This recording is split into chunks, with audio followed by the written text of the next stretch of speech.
Welcome to Aether United Interviews, where we have interviews with people within the blockchain as well as various esports.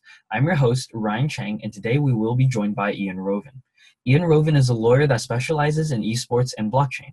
He has a JD from the California Western School of Law.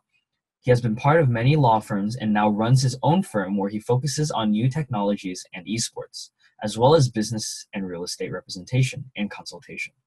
An avid gamer himself, he is dedicated to esports as a whole and strives to support not only the team, but the team members as well. We called him in today to understand the legal standpoint of esports and how Aether United will help prevent some scandals and issues that have popped up in esports history. All right. Hi, Ian. How are you doing today? I'm doing good. How about yourself? I'm doing great. Thank you for coming on the interview. And let's get the questions rolling. Sure. What got you into esports? Oh, God. In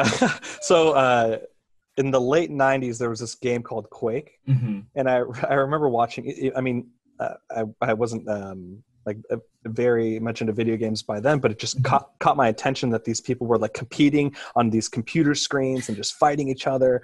Right. And this was like the major precursor to the like Unreal tournament, the Unreal Engine. Mm-hmm. And so it kind of got me fascinated. I think the tournaments were called the Red Annihilation tournaments in Quake.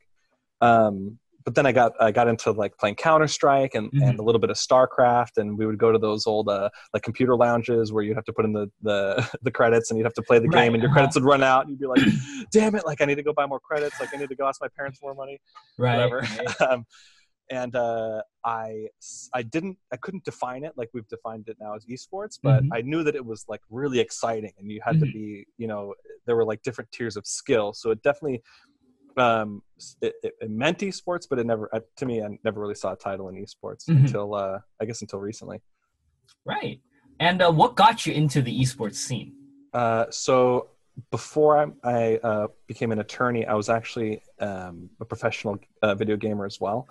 I'm obviously amateur before that with Counter-Strike and those games, but I played this game called World of Tanks. And at the time, Wargaming had this thing called Ural Steel going on. And it was an opportunity for a tournament in there was like a North American tournament, there was a European tournament, a Russian tournament, and an Asian tournament. And the four top teams from each region were able to go into Moscow to play in this international grand tournament. And I think they still do it now. And I think they call it the grand finals. One of the first.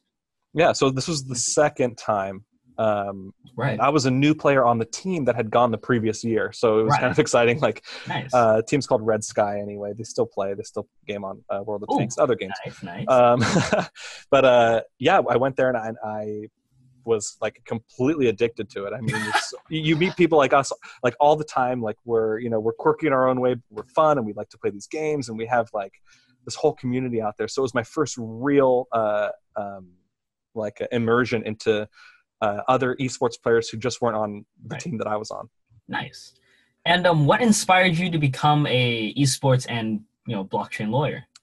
Wow. So when you're in this sort of mix of like the esports realm and you see it from the inside out as a player, well, let me rewind a little bit. I was already interested a little bit in law, just real estate law, other kinds of law, and I got to go and with this sort of legal, a very small legal interest, I saw that there were all these opportunities for like the gamers, like they could join teams, they could make money, they can sell advertising, but nobody was really organized enough to do it.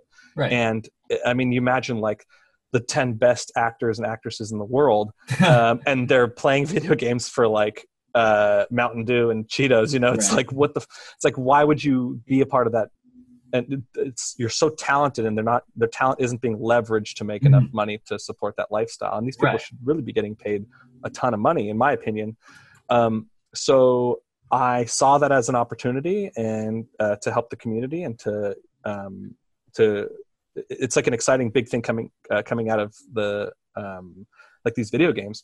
So I went to law school, graduated, came out, and immediately just established myself as an esports lawyer, trying to learn more from the community.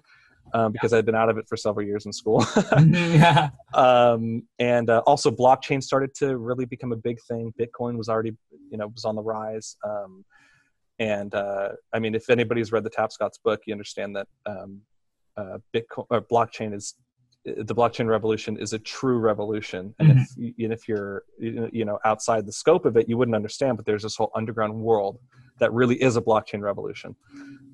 So yeah, esports, blockchain, let's go. Everything I can learn, anything I can do to help.